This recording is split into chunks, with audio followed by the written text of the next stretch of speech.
So, when is the best time to test hormones, go deeper dive on full blood work, and so much more?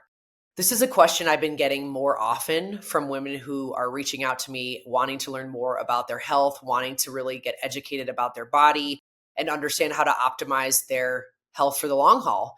And this is a great question and something that I wish I would have understood a little bit sooner in my journey.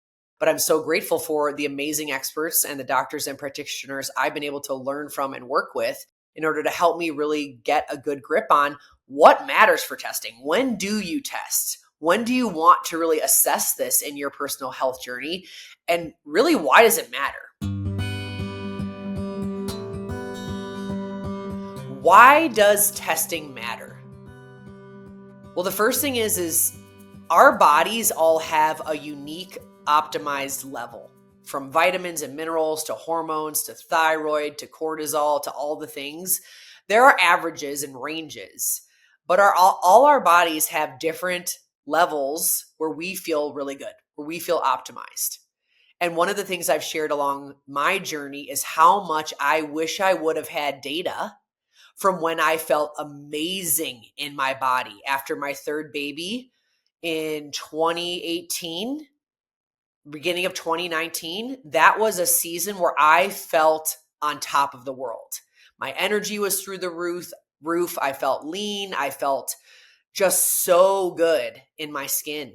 And my skin was clear and I didn't have any symptoms like bloating and gas and all the things that I've been experiencing as of late.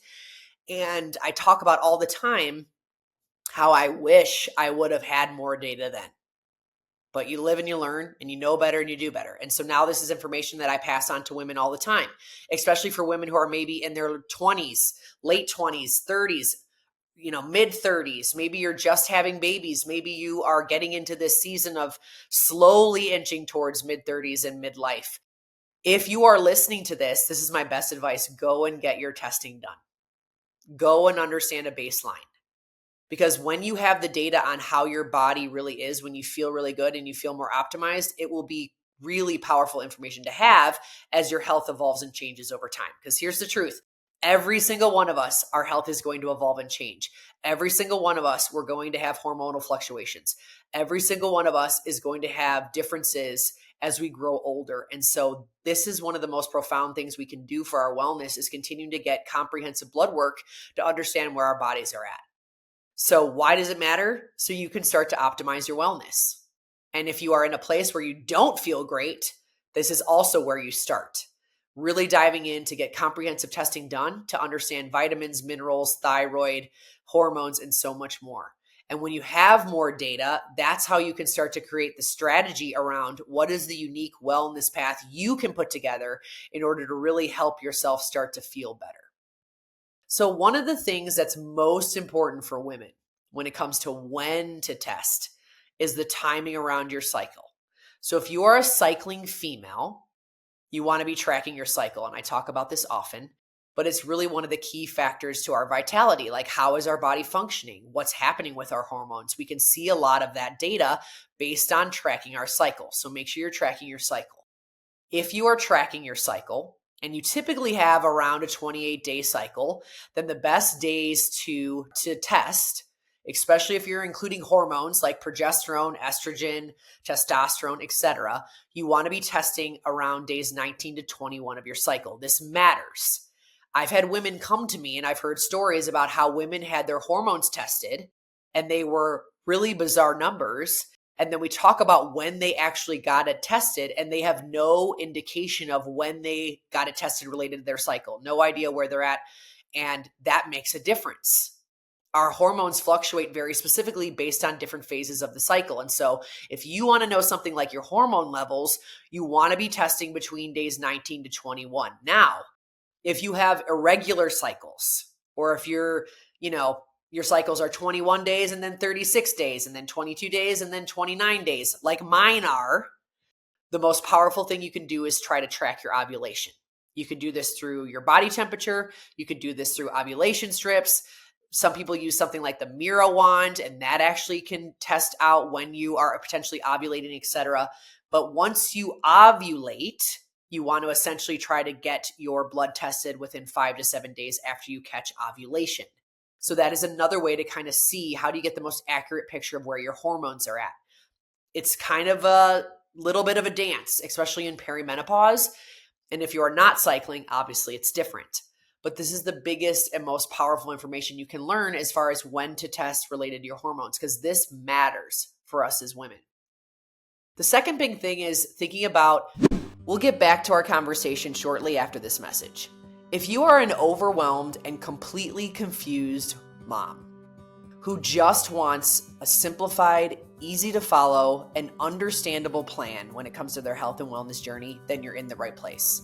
As a wellness coach, I focus most on empowering women to follow a highly personalized and bio-individual plan that actually gets you results and that feels sustainable for your longevity. I'd love to invite you to set up a free coaching call to talk about your health and wellness journey. Head to erinshreer.com/coaching to set up your call today. Again, that URL is erinshreer.com/coaching to set up your call. And to make it even easier, head to the show notes of this podcast and click free coaching session to set up your call ASAP. Now let's dive back into the conversation. Times of transition, right? Maybe you had a baby, right? And now you're 2 years or so postpartum and you want to understand where your body's at as you kind of get back to potentially homeostasis. Where are you landing? Where are you potentially depleted or imbalanced? What can you do to continue to maximize your health? Transitions like that are big. Maybe you're in perimenopause like I am, and you're trying to figure out in midlife health, okay, what's changing now? How am I evolving now? And what does my body need support with now? Maybe you're coming off of birth control. This is a big one. Birth control at the end of the day suppresses our natural hormonal fluctuations. And so when you're coming off of birth control, that is also a transition where your body is going to get back to this place of kind of normalizing and landing where it feels like is best for it at the time, right? So how do you actually gauge where you're at? That's another great time to think about potentially getting testing done. The biggest thing to understand is our body has all these different things that are happening inside of it all the time. And the best way to really start to really get a grip on what you might be managing is through testing. One of the things that I've learned from my practitioners is how symptoms are signals. And this is kind of the third piece to really evaluating when do you test. If you're starting to have a lot of symptoms and some of them feel unexplained, maybe you have headaches all the time. Maybe you have acne cropping up. Maybe you're super fatigued. Maybe you're irritable and filled with rage. Maybe your libido is really low. Maybe you're not sleeping well. Maybe your fat mass is changing. Your body composition is changing and you don't really know why because your habits haven't shifted. If you have all these different symptoms starting to happen, that is a great time to test. And those are the kinds of things that can really start to indicate potential imbalances and deficiencies that you can very easily start to work on once you have targeted data on your body. And so these are the three big things when I talk to women about when do you test. The first is remembering that this is how you optimize your health. So having the data matters.